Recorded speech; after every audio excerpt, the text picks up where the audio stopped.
Geratophobia is the illogical, unreasonable fear of old people and of getting old. And we have an epidemic of it. Maggie Kuhn, co-founder of the Grey Panthers and one of the great leaders and spokespersons of our time, is making a unique contribution to American society. She is challenging age-related prejudice and generating national support for the needs inherent in the aging process, from the United States Senate to the American Medical Association. With her extraordinary energy and insight, Maggie Kuhn portrays the admirable spirit, commitment, and new image of aging in America. Our focus is not on old folks' issues. We're not a gray lobby. We're not working for the special interests of all people. We're working for the special interests of people, humanizing, hopefully, and healing our society of its divisions.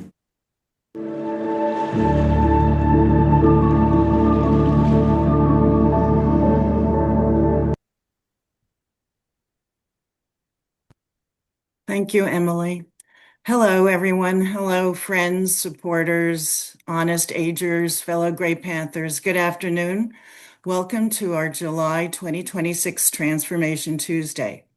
Today, we're excited to host geriatrician Dr. Rosanne Leipzig, who will speak about her book, Honest Aging, An Insider's Guide to the Second Half of Life, in conversation with our board member, Ron Rowell, whom you may know from his podcast, 45 Forward. I'm Michelle Arnaud, president of Grey Panthers New York City Network, and I'm really excited to have so many of you here today. Our network has hosted free public education webinars on the final Tuesday of each month since 2021. And with your financial support, we intend to keep on going. So thank you for your help. As you know, all our webinars, including this one, are recorded and posted on our YouTube channel by the talented and wonderful Emily Trask. Thank you, Emily. We're eternally grateful to you. Also, if you have time on Thursday, please note we're co-sponsoring a virtual workshop entitled Put Age Bias on the Ballot for those of us who feel this issue needs to be addressed on the campaign trail. And please note I'm wearing a gray ribbon. That's something that we can all do. It's our honor today to welcome Dr. Leipzig, a leading geriatrician and lifelong advocate for evidence-based, person-centered care for older adults. She spent more than 35 years caring for older people and teaching generations of physicians at the Icahn School of Medicine at Mount Sinai. Today, we're going to hear her talk about her book, Honest Aging, An Insider's Guide, which provides tools so that all of us can distinguish between normal age-related changes and conditions that deserve medical attention. At Grey Panthers, our mission is to challenge ageism while providing our supporters with the information you need to advocate for yourselves and your communities. We're grateful to Dr. Leipzig for sharing her knowledge with us so that each of us can make informed decisions and support our health, independence, and quality of life. Please put your questions in the chat. We'll do our best to answer them. And now I'll pass the virtual mic to Ron Rowell. Thank you, Ron. Thank you, Michelle. I'm delighted to be the facilitator. I've talked to Rosanne a couple times before, so I know she's got a terrific book. I think the first time I met her, she was actually the recipient of the 2024 Maggie Kuhn Award by the Presbyterian Senior Services. So it's more than apt that she's here with us today. And I'm just going to, Michelle has given a nice introduction. I'm going to dive into the book, and because there's a lot to talk about. And I want to just begin by having her talk about a little bit about her inspiration she has at the beginning of the book. And it's really appropriate since she talks about something that is really germane to the Grey Panther mission, which is, young and old together. And so, like a number of people I've met who get involved in the field of geriatrics, one of her early influences was her booby, her grandmother. So just tell us a little bit about that relationship, and then we'll get into the substance of your book. Thank you, Ron. That's great. I love talking about my bubby. So she was an amazing woman. She came from Russia. She had 7 children.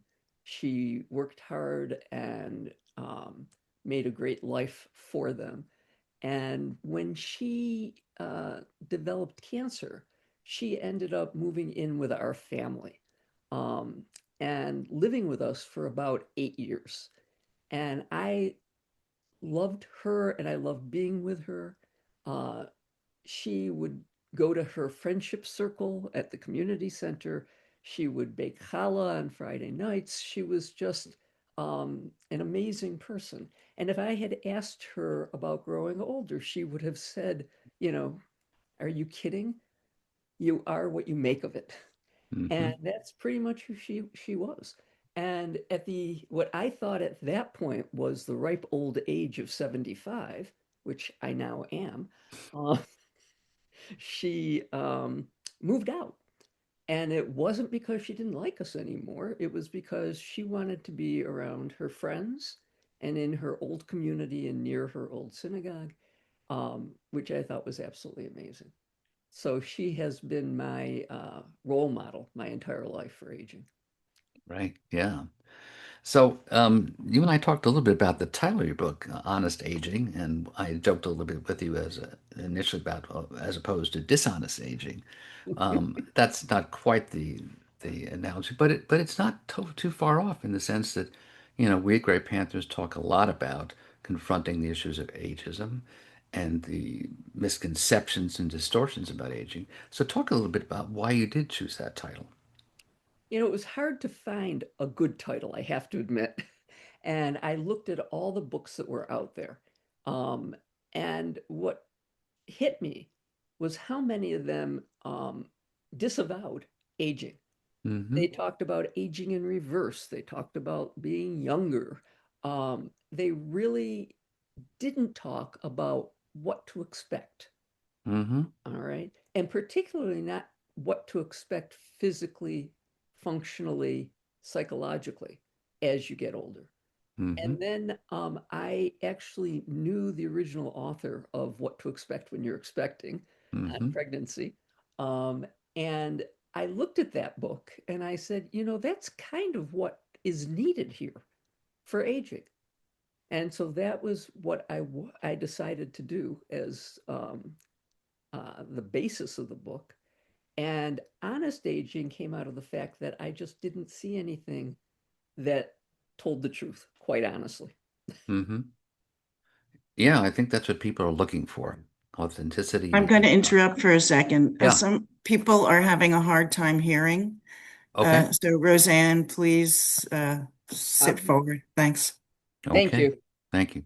Am I okay, Michelle? Can you hear me? Yeah, Okay. you're doing good. Thank you. Okay, fine, fine. Okay. Right. So I think, yeah. So in terms of, yeah, what to expect when you're aging, people don't know.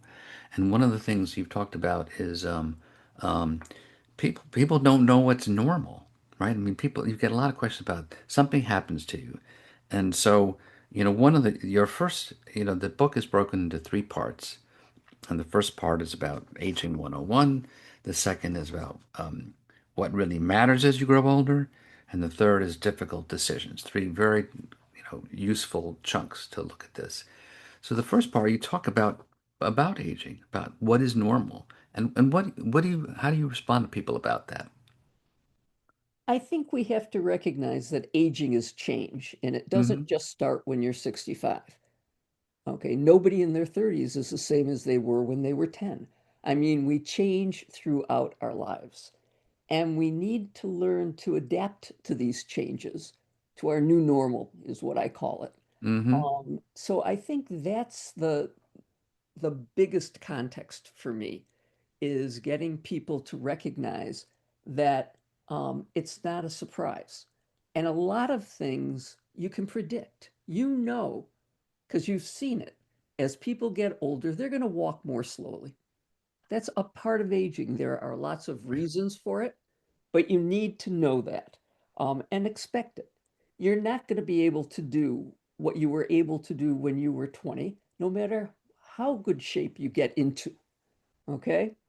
So I think by knowing what to expect, we can prepare ourselves better, we can adapt better, and not kind of be frozen when changes happen.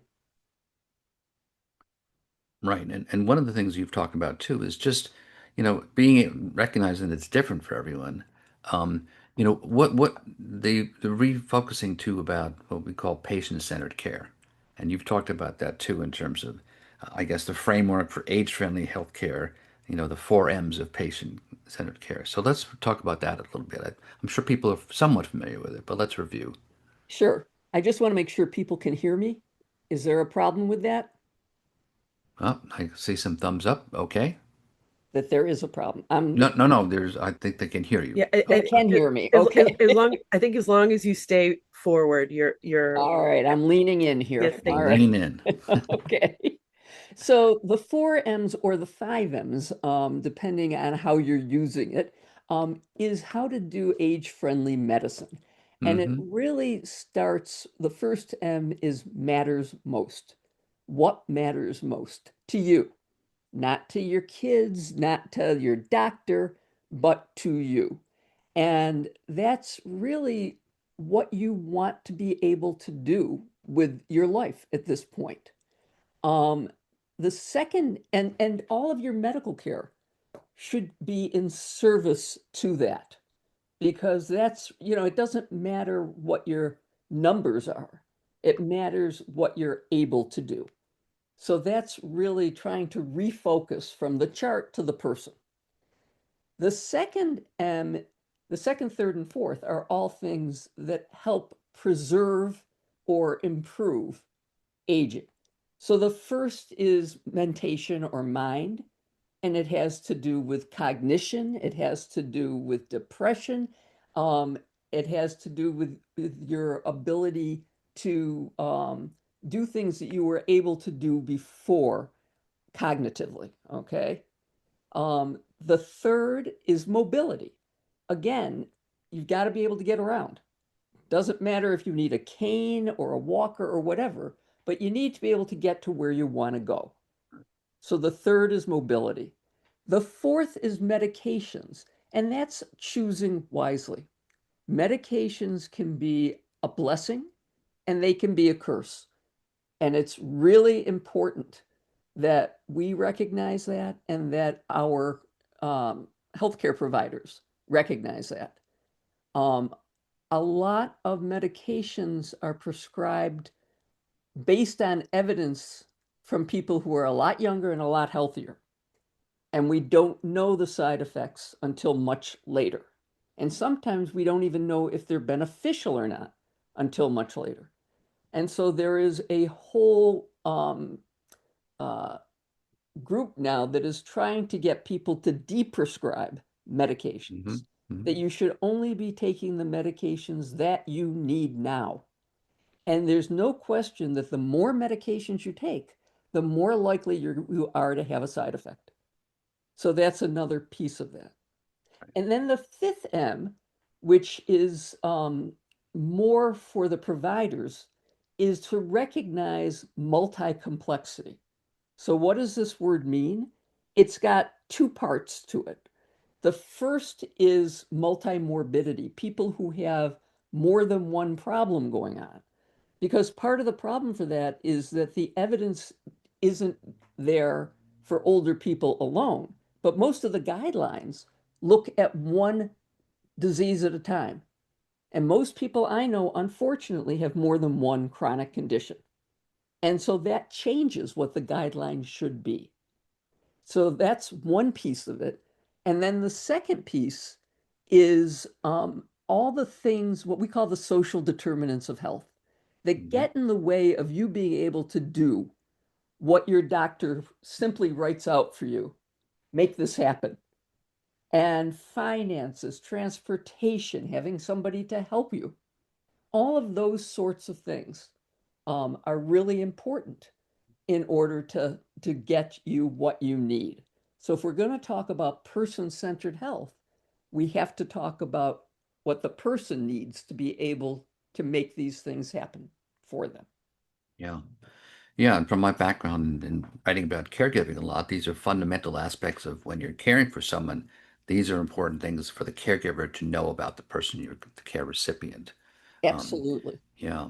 And one thing you've talked about too is that, yes, the field of geriatrics is a wide one. And one of the things you've talked about, it's important to get a doctor who knows the difference between caring for a 50-year-old and an 80-year-old, or in my case, in your case, a 75-year-old. It's not the same. Right. It's not the same in so many ways. So Hmm. part of it are the things that I was just talking about. You're going to walk more slowly. If you have Hmm. a heart attack, it's not going to necessarily be this chest pain and pressure.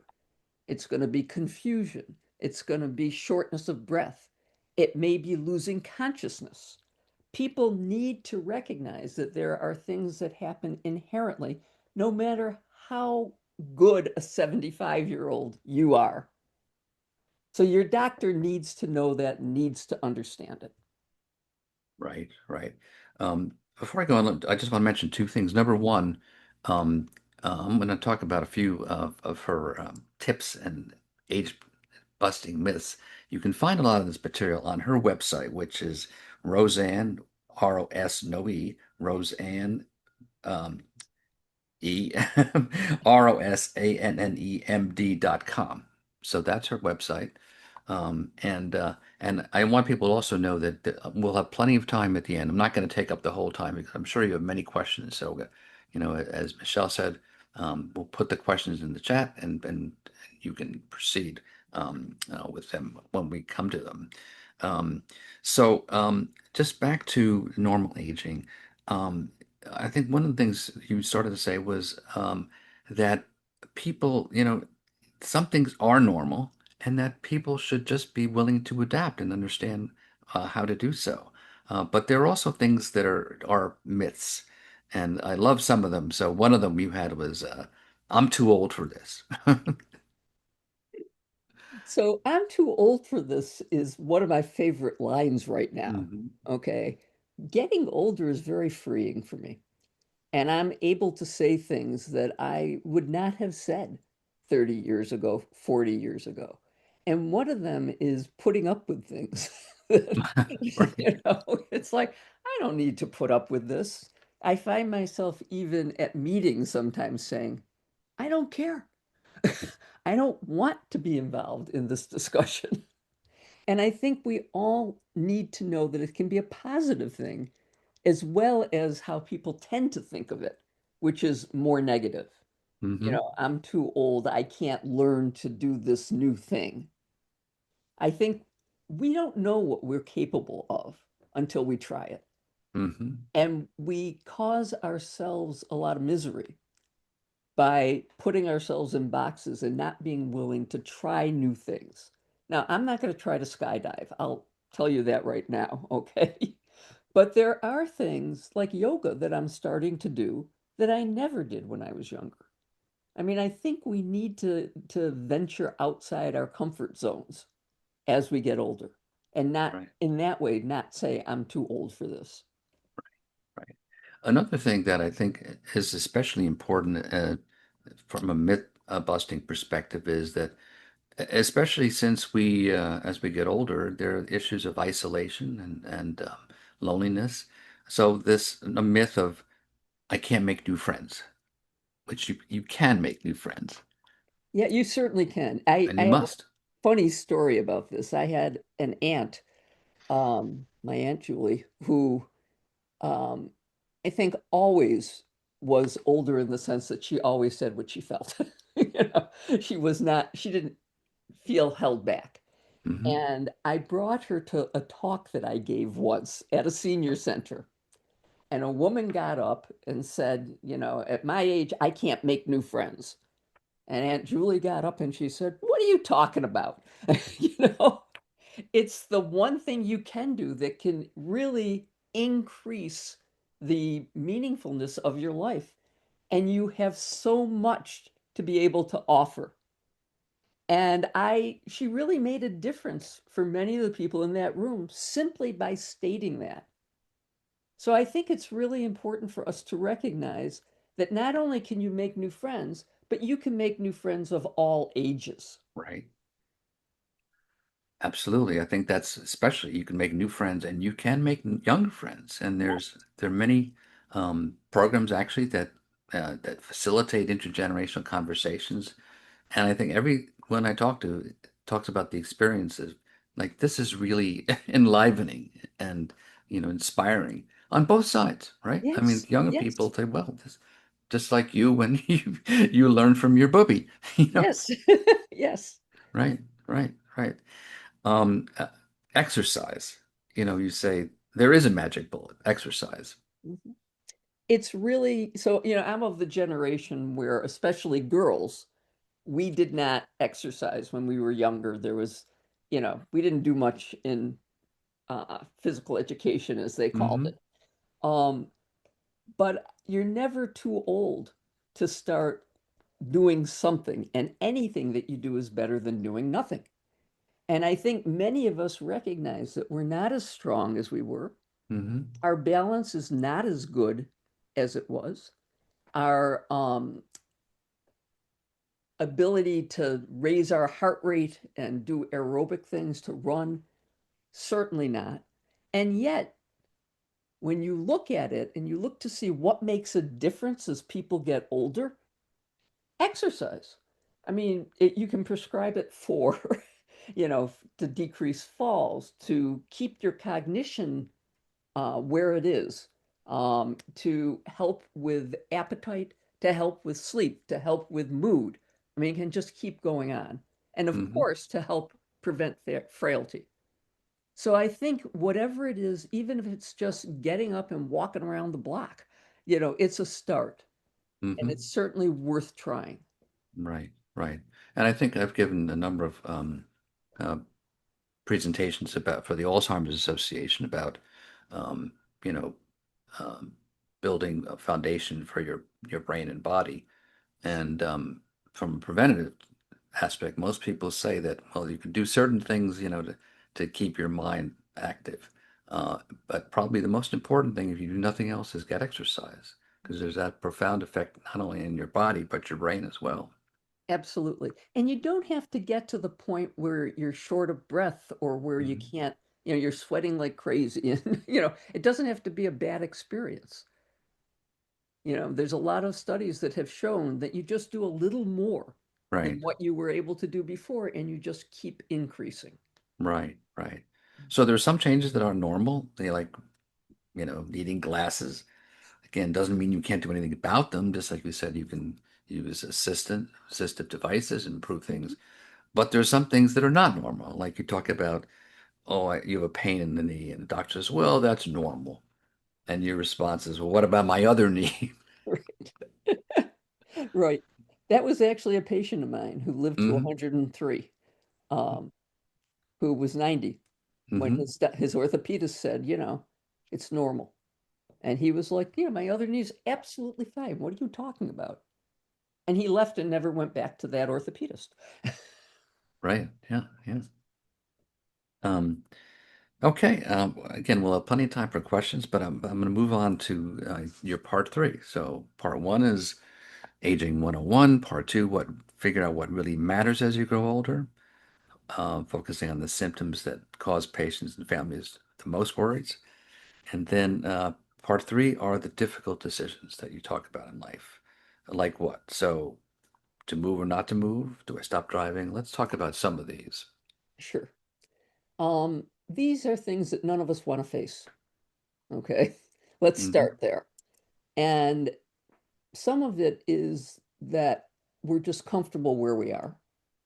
Some of it is we cannot imagine life without driving, depending Hmm. on where you live. Now, the New York City audience is a little different than that, but in many parts of the country, that's a big thing.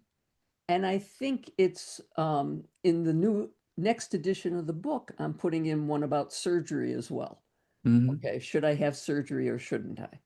Um, because there are lots of things that need to be weighed when you think about this. And I think the first is getting an honest, to use that term again, view of where things are at the moment. So when I talk to people about where they're living and they've lived there for 40 years and they love it, and and we start talking about stairs and we talk about how the neighbors have changed and how the neighborhood has changed. They really don't know that many people anymore in the area. that they can't get from one place to the next very easily. Mm-hmm. Okay. That there's a second floor where their beds are and they can't get up to the second floor. And you start understanding that it fits you very well and that it has memories that are incredibly important, but it's not the same place as it was. Mm-hmm. And starting to think about what, if you were to start over right now, what would you want? And is there a way to either make where you are into that? Or is there another place that you should be that might be better for you? And these are hard conversations. And they're hard conversations to have with the people who love you as well, because they have to put themselves in your shoes and you have to put yourself in theirs. Mm-hmm. It's not like it's just your decision. What you do affects a lot of other people. Right. Right. So I try in this section to kind of break it down into what can you do and then what do you want to do? Mm-hmm.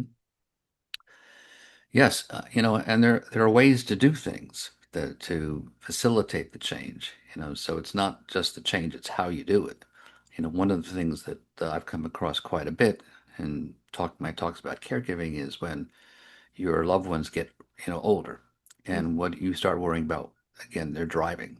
yeah, What about their driving? They're not safe, you know, and so you can say, you know what, mom or dad, it's not safe for you to drive. I'm taking away your keys.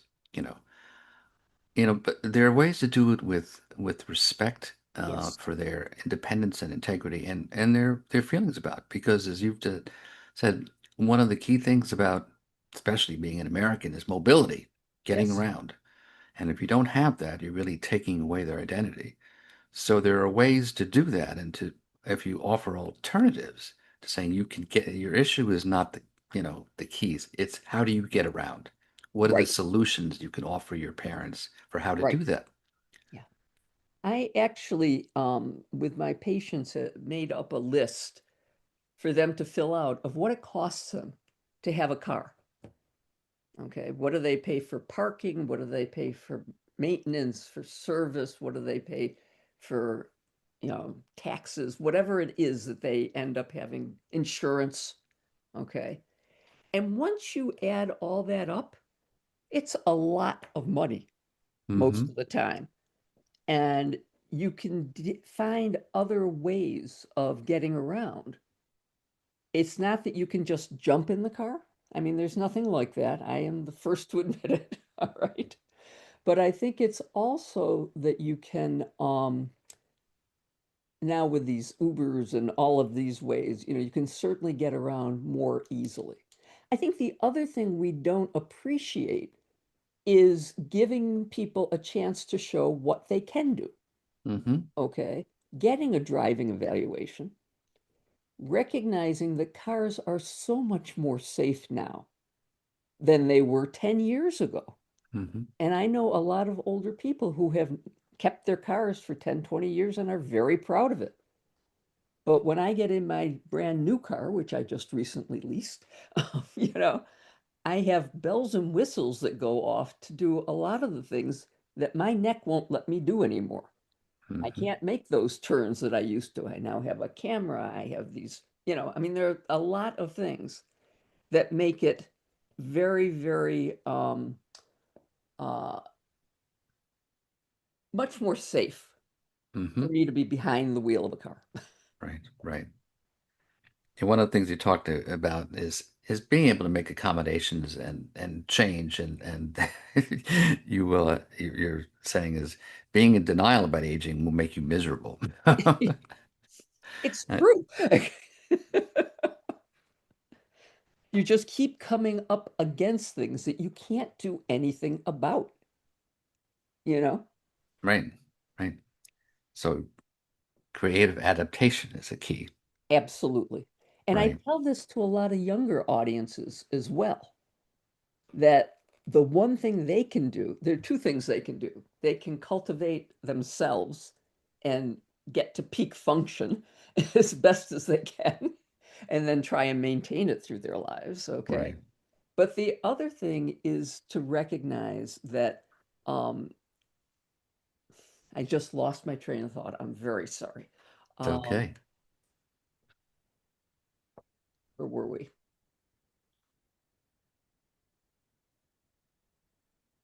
It's gone. It'll come It's okay. That's okay. back. Oh, Um, that younger people need to be more flexible. mhm. That something that happens oftentimes as you get older is you actually get more rigid. Okay. And the thing that will serve you best in old age is being adaptable and flexible as much as possible and trying to see all sides of issues and Mhm. what you might be able to do to make things better.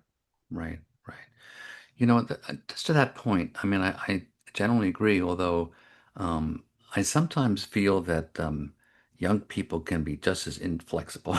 That's what I'm saying. Exactly. Right. They've And got to and learn to be flexible. right, right. It Yeah. will not serve them well. Right, right. Um, because and yeah, conversely, the myth that old dogs can't learn new tricks. Yes, they can. Yes, they can. Sometimes young dogs can't learn new tricks.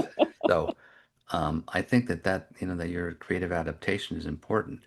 Along those same lines, we had a comment in the chat about younger people and isolation and loneliness, and that there's a substantial evidence that younger people are, experience that in as much proportion as older people. Yeah.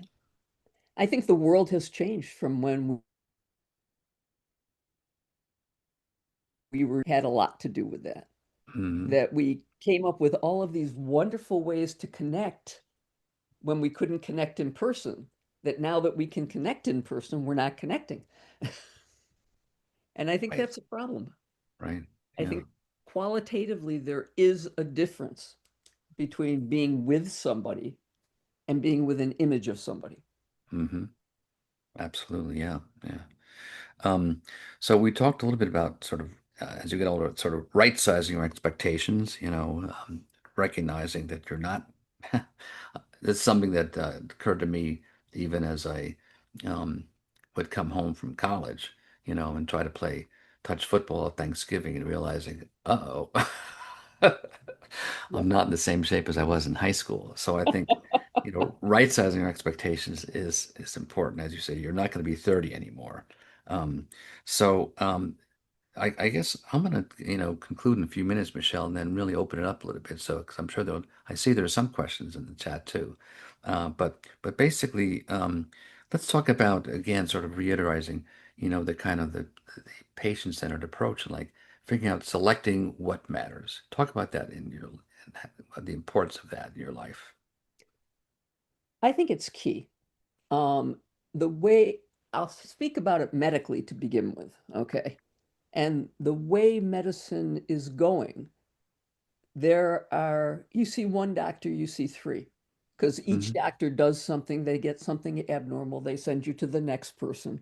It's not thinking about what matters to you and does this really matter? And there are so many specialists that people, generalists, don't feel comfortable necessarily saying, let's wait and see, or let's watch this. Hmm. So we have to take some advocacy position for ourselves if we don't want to be spending all of our time doing medical things. Hmm. So my suggestion is that we look at the where are we trying to get to? So if where you're trying to get to is to somebody's graduation somewhere, okay, what would keep you from it? And what do you want to work with your healthcare providers to be able to get to that point? And when they say to you, you have to have this, it's really important to ask, to speak back, okay, what will this do for me? Okay, do I really need this test? Hmm. When I was a part of the United States Preventive Services Task Force, I think the best contribution I made was to say, when do we stop doing preventive tests? When are you not going to live long enough that it makes a difference? Hmm. And that's valuable time. And then if you get an abnormal result, they're going to start doing things. And as I said, you're not going to live long enough to even know it makes a difference. Hmm. Um, so I think we have a responsibility, and the medical um, world has a responsibility to not Hmm. just make everything into a new disease. You know, Hmm. prediabetes in an 85-year-old is a ridiculous diagnosis. Hmm. Nobody's going to live long enough with prediabetes Hmm. to get the complications you're worried about. Right. Meanwhile, they may be having trouble eating enough to keep their weight on, and then Hmm. we're going to start taking things away from them that help. Hmm. So it's that multi-complexity idea, Right. Yeah. you Yeah, know. there's a comment in the chat actually that sort of deals with this. It's for um from Gunam. Um I'm around I'm around my 65s with early childhood disability on electric wheelchair because of polio when I was 1 year old, living in rural area of Pakistan, enjoying my aging with freedom in mind, recently reduced her weight from 105 kilograms to 85 and controlled Wow. my blood sugars levels from 10 to 6.4 with support from local physician. So as you point out, there's a difference between, your 80s and your 60s. Yeah. So Yeah. I don't know if I, you have I, a, I totally agree. mm-hmm, And what matters changes as well. I mean, there's studies that show that what we consider obesity, mm-hmm, at least using the BMI that many mm-hmm, people use, doesn't make a big difference for older people. That older people can have mild obesity and they will live just as long as younger people or as if they weighed less. mm-hmm, So the problem is more often with older people that they weigh too little than that they weigh too much. And, I have a number of patients who just want to be that weight that they were when they graduated from college, you know, and it's not good for them because mm-hmm, their nutrition is suffering as they mm-hmm, try and get down there. right. Yeah. Now I see there's a hand raised by Michael Fadei. Michael, do you want to ask a question?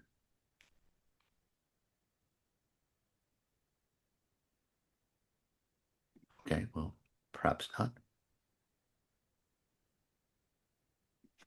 Well, let me just open it up to some of the Great Panthers board members. I know Carrie or Michelle. Do you want to have any Okay. questions? Sorry, Oh, okay. it's Michael. Okay, Michael, go ahead. Yeah. Okay. So, thank you so much for this stimulating session. I just wanted to talk about the fact that most times when we're talking about aging, nobody talks about people aging with disability. So how do we begin to address people who have been used to so much social exclusion and then aging with disability? How do we best advise people who are aging with disability, not those who became disabled in their old age? How do we begin to address issues around aging with disability? Thank you. Thank you. I think it's a great question. It's something we really need to recognize um, is happening. People are living longer, and people who have had lifelong disabilities are living longer. I think the aging movement and the disability movement are at a place where they should be joining forces, and they are joining forces in some ways to try and make this a more accessible world and a place where there are more options. So I would, just as an example, two examples, people with HIV are aging and they're developing the same things that um, most people get when they're in their 80s, when they're in their 60s or 50s. Um, and we have a study at Sinai looking at the World Trade Center um, volunteers, and many of them are prematurely aging with disabilities that they did not expect to have. So I think that this is a great place, and I don't know how Gray Panthers uh, looks at this, but I'd be interested to hear. Yeah. How about hearing from Carrie? Hi, Roseanne. Like I said when I first met you when you got here, so I have an adult son who has developmental disabilities and complex medical. He will be 39 years old in January. Nobody thought we'd see 30. And it is a conversation that I have with people every day because of the advocacy work I do. That, first of all, the medical professionals, they don't know what to do with people like my son. They don't know what to do with a adult that is 35 years old that had a heart transplant at 12 days old because they've never seen a 35-year-old that has a heart transplant at 12 days. And I know one, it's my children's cousin. So it's all these scenarios, and we've got to stop siloing them. Why are we putting people with disabilities here, people with aging services here, and then their families are everywhere? Why are we not looking at connected communities, which is something I work on? And it needs to be, even when you were talking about what, is it worth what we're doing to a person? So I've been asking people since my son, the very first time his seizures got really bad at 6 years old, my question has always been, are we and making people understand, I'm not looking for quantity. I am looking for quality of life for my son. And he's very lucky for what he has. He has an extraordinarily good quality of life, but it's because we fought tooth and nail for it. And I think especially as people age, people forget that quality of life really is what we should be looking for. Saying that they're going to hit 96 or 100 means nothing if their quality of life is nothing. And I would happily, whatever project you want help on, please, I'd be happy to work with you. All right, great. Okay. There are more questions, but I see Jack also has his hand up, so I want to get to him, and then I'll go back to the chat. Hey, Rosanne, it's been a while since we've chatted. Hi, Jack. But my question is more, what concrete initiatives, solutions, approaches can enhance these decisions? Because we've been talking about the decisions of individuals. I'm also interested in what institutions or policies or whatever can enhance the ability to have honest aging. I think that's a great question. We're living in a difficult time to say what policies are going to do No anything. kidding. Okay. Um, but I would say that there is the two movements that seem to be making this happen more and more are the age-friendly movement, which is predominantly within hospitals. And the whole point of that is the recognition that um, when you are 65, 30% of people who are hospitalized leave the hospital unable to do one activity of daily living that they could do before, whether it's walking or um, uh, bathing or feeding themselves, whichever one it may be. When you're 85 and older, that goes to 50%. And it Wow. hasn't not gotten better in the past 30 years since we've been looking at it, even though length of stay has declined so much. There's things that are happening in the hospital that don't recognize that older people are different and need to be treated differently. And so this is a big, big project that's going on now. And from a policy point of view, hospitals are competing to become level one, level two age-friendly hospitals. The level three means they actually have to do something, not just count it. So my hope is that with that and the metrics that are coming through that will affect their payment, that might make a difference. The other piece is the patient-centered care. And take a look on the web. It's called patient-centered care or patient-centered priorities or something like that. But it's a wonderful way for you to sit with somebody who is dealing with all of this and walk through what really matters and what doesn't. And I've actually done this with my wife, and it was very, very helpful to understand at that moment. And we need to do it again. Um, what are the things we should be concentrating on, and what are the things that it just doesn't matter right now? I hope that helps. Okay, I see a couple more hands raised. I'll go back and forth with the chat, but I see Spence first and Carolyn afterward. Uh, yes, this is very interesting and of course it's valuable. I'm 71. When I turned 70, I was shocked to realize I was actually getting older, and for me I am not joking. It's been a somewhat traumatic realization. Mhm. Hmm. Um, but with one of the things, and I've been thinking, of course, a lot about this, but one of the things that I have been thinking a lot about is, we're all raised with ideas about what aging is. And most of the time, at least I can talk about my experience, when I think of 70, I think of relatives who I grew up when they were 70, and I think about their lives, and I think about how and then there are other social factors that are different for all of us. I'm glad you referenced your wife because I am partnered with a man, and I've been so for a long time, and we don't have children.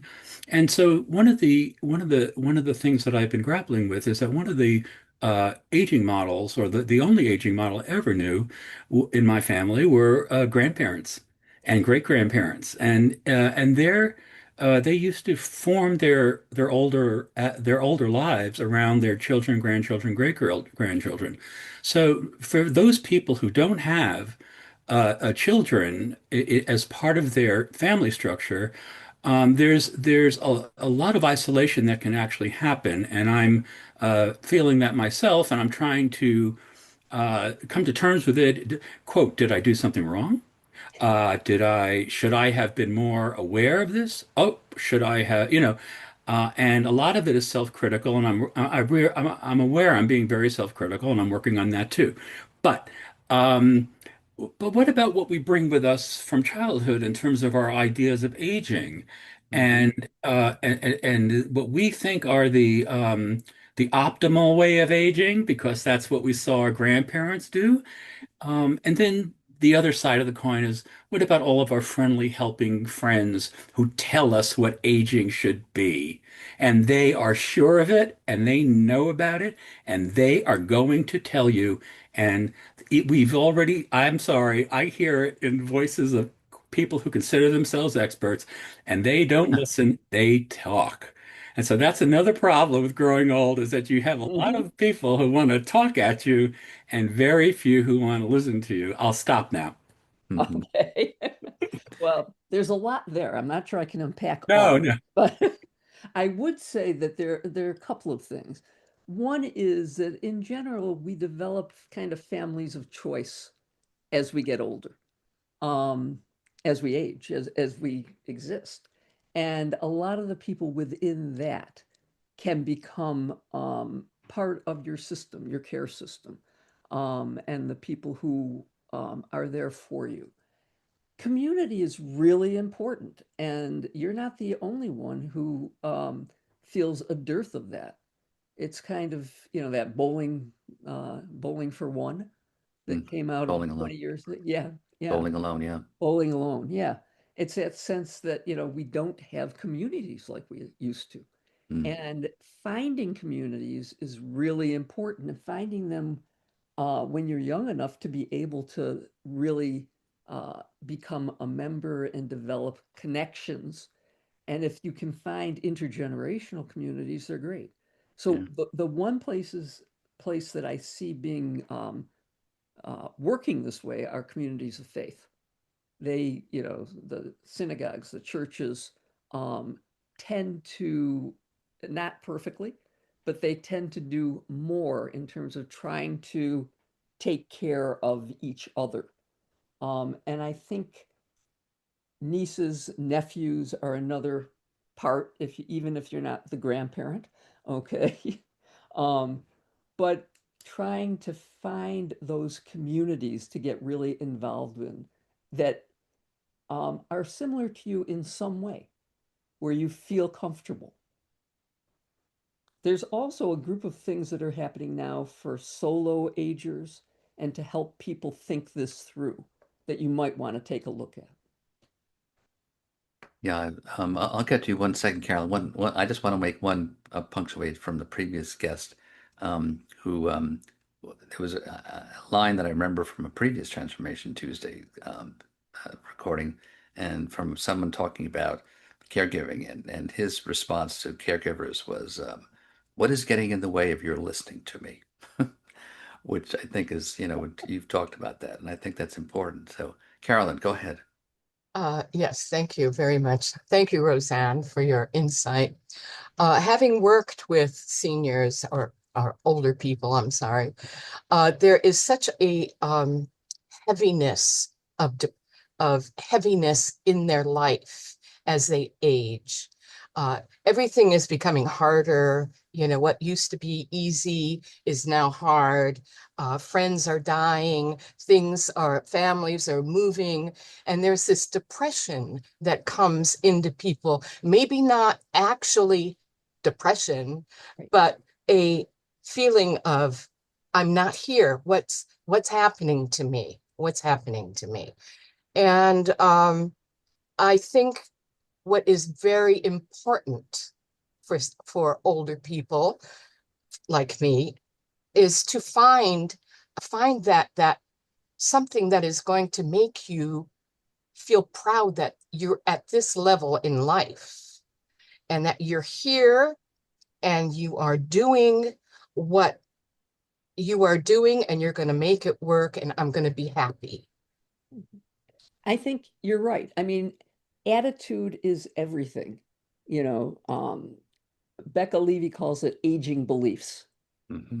Right. And it really makes a big difference. If you Yes. think that it's all going to be downhill, it's going to be all downhill. You know, if you think that there are new possibilities out there, the half empty and half full idea, then people tend to do better. She recently came out with a study that showed over 12 years that like 50% of people or 40% of people, older people actually got better or stayed exactly where they were. Okay. They didn't get worse. Right. Whereas everybody thinks it's just, inexorable. It's gonna go downhill. Right. Thank Mark, thank you. So Mark, I see you have your hand up too. Thank you. Hi, Roseanne. Greetings from your brother. Okay. I don't know. He's in Houston today, I believe. Okay. Anyway, um, I just wanted to offer a few bits of TID. Um, I tried to write some of them down because I don't remember much of anything. Um, I was diagnosed with ADHD only 2.5 years ago and had been misdiagnosed with my mental health issues for many, many, many, many, many decades. But um, and that is definitely getting in the way of my daily life. Uh, One tidbit that I kind of had this epiphany several years ago, and I realized that at some time in our lives, we have to stop trying to teach our children and instead start learning from them. Mm. Um, uh, they know a lot more than we do um, about living. I mean, we're twice their age or whatever, but um, the other thing is you were talking about networking and how that helps. Um, I assume that depending upon the city that you're in, that with one of the universities is attached OLLI, the Osher Life Learning Institute. That Mm-hmm. is great for older adults. the one at Galveston associated with UTMB, their catalog is just gigantic of all the different courses and lectures, and they even have some where you sit down one-on-one with a doctor and you bring all your medications and they tell you, you know, this and that, whatever. I'm taking an acting class and absolutely love it. And I'm involved with a group of, in addition to that, that does script reading. Once a month, we're given a script, we're given a character to portray, and we sit around in a living room or around a table and just read the script. You don't have to memorize anything. If you have fun with voice acting, it's great. The other thing I wanted to tell you quickly is that there is some hope. I am also a standardized patient at UTMB. I don't know if any of you are familiar with standardized patient programs. UTMB Galveston has a leading one and highly certified. We, as a standardized patient, you get a script, you go in to the facility. Our building has 15 clinic exam rooms and 4 hospital rooms. And so depending upon the type of illness that you're supposed to have, you go in and there are a whole bunch of us that are older adults. So when the demographics call for an older adult, which is frequently, we're busy, we go in and we have to tell them our medical history, our fake medical history, our parents, whether they're living or deceased, and siblings, and all of that stuff.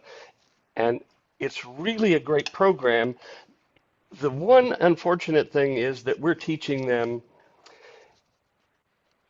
to get in and get out. Most cases, there's 20 minutes for them to do an interview and a physical exam, and they must leave the room at 20 minutes. So we're teaching them that, but we're also teaching them a lot of stuff geared to older adults, and I really like that. So That's fantastic. That's fantastic. And, you know, you probably fill out forms on them, and that's extremely helpful for them to understand yes. how to interact in a 20-minute slot with somebody like you. So that's wonderful. Great. We do. We give the feedback, and also the faculty is generally, there's a viewing room with all the monitors. That's part of the deal. One last thing is I gave up my car. I hadn't used it very often. I ride my bike mostly and walk, and I gave up my car, and Great. I haven't regretted it. Yeah. Well, I think, Mark, you point to the importance of Roseanne's subtitle, your insider's guide to the second half of life, because we don't have very good guidance for the second half of life. Pretty much have a good script for the first half, but the second half, you got to really figure it out and find the resources to do it well. How are we doing, Michelle? Do we have a few more minutes, or? I guess we can have one more question. I also would like to say that I personally always think that we spend the first half of our lives trying to kill ourselves and the second half trying to stick around. So that's my view of aging. Mm-hmm. Mm-hmm. I also want to add, honest aging is a lot about not coloring your hair. There's a lot of visual aids or brave actions that you have to take to accept the fact that this is what's happening. And I want to also thank you, Rosanne, Dr. Leipzig, for what you wrote in this book about adverse drug events. I have so many friends who have had episodes where they think that they're dying, but it's actually medications that are a bad cocktail. Anyway, sorry, that was my 2 cents. Yeah. You talk about There's the a lot of Goldilocks approach. Sorry, there are questions about culture.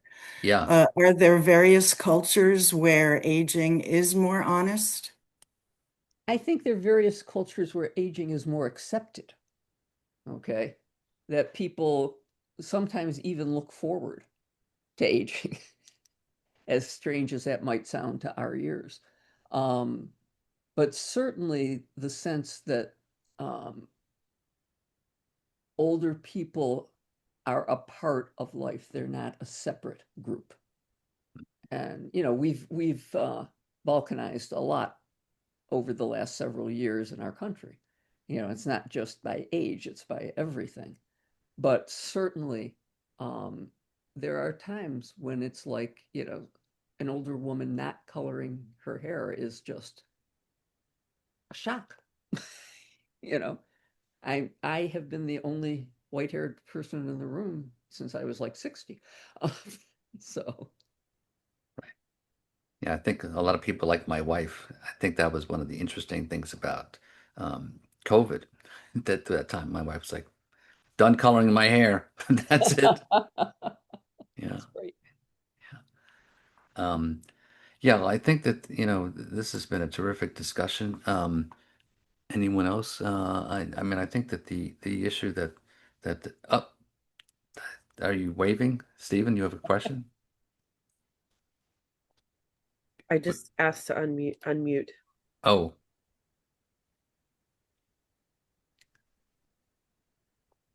Stephen Gordon and asked to unmute. Okay, can we get that, Emily? Or Okay, can you hear me now? yep. Hi, Roseanne. Hi, Hi, Pat. Hi, Stevie. So much of what you said today, I can reflect on because of thank God to your wonderful brother Murray. He got us onto the zone diet, which made a big difference. So if you really watch your diet, that's really important. We did this 20 years ago and we've maintained it because of what he got us started doing. And the other great thing I did is because health insurance allowed me to go to the Y free, I started going to the Y and I met a whole wonderful group of women that we started working out with. And before you know it, we're playing mahjong together, we're bowling together, we're going to plays together. All my friends right now are from the people I met at the Y. It's just a wonderful thing. If you start doing one thing like getting exercise, it can just open you up to a whole other group of people who will also want to be healthy because they're out there exercising. Right. And thank you so much. This has been so wonderful today. That's great. Thank you for being here. Yeah. You're pointing out one of the things about the social determinants of health. There are lots of dimensions that are not just about, your eating and diet, which are obviously very important too. But and so, any closing thoughts, Roseanne? We You have, wanna- we have, I'm sorry, we Yeah, have there's one more question. Okay, go ahead. Donna. Thank you. Donna Simpson. Hi, Roseanne. Hi. The one thing that didn't come up in this discussion today that I have found relevant in my life is as you have family, spouses, very close friends, church people that you're involved with, whatever, as you're aging, they're aging, and you also often need to, want to, should, whatever, however you want to describe it, help them through medical crises, through dying, all of those things. And I think that's something that as a younger person, you just don't realize how important your headset about that for yourself, what you might want for yourself, and what you're willing, capable, and willing to learn to be able to do. And I think that's a part of aging that we don't talk about. Yeah, I think you're absolutely right. It's like we're going to go to sleep and never wake up, and that's the end of it. Yeah, how easy would that be? Yeah. But I think that's, and I think the other part of it is people are afraid of treading on other people's privacy. Like, medical things, it's like money. These are private and, all of that. So I think we really have to make our friends know, and I know you've done this, just be open about what's happening and invite other people to comment as well. Well, and as you say, that's not easy. That's something you have to learn. And I think being aware that that's part of the vulnerability of having old friends, being old, all of that. And we just don't really ever talk about it. It's sort of like how we don't talk about grief unless you happen to be in it. We pretend that, you know, people ask me every day, and my husband passed fairly recently. They'll ask me every day, how you doing? And of course, the response has to be, oh, good. Yeah. Hi. Thanks. You know, I mean, it's just, we aren't honest on so many levels, and it doesn't have to be a big, heavy thing. It just has to be part of, you got up this morning, you brushed your teeth, you thought about this. You can say that, you know? Right. Right. Excellent point. Yeah. Thank you. Well, and So I ma- think we also need to take that age is a number. And in the end, that's really all this comes down to is age is just a number. And, you know, as even as I age and, you know, and I watch my children age and all the rest of it, in the end, it's, you know, we got to do what's going to make us happy. We got to keep moving. We got to go forward. You know, my husband's 12 years younger than I am. And I joked last year that, you know, he bought this crazy slingshot thing as his midlife crisis. It's what does it make him happy, you know, versus, and that's what it is. What is making us happy? Okay. On that note, I'm going to turn it all back to Michelle for a close. But again, Okay. thank you so much, Roseanne, for a terrific discussion. And again, people can go to roseannemd.com if they want lots more information and advice and those interesting stories.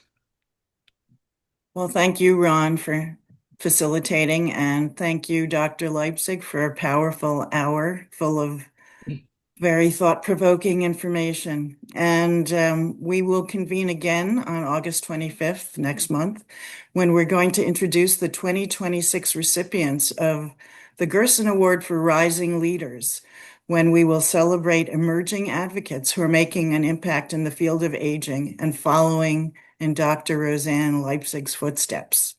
So join us then. And thank you, everybody, for coming today.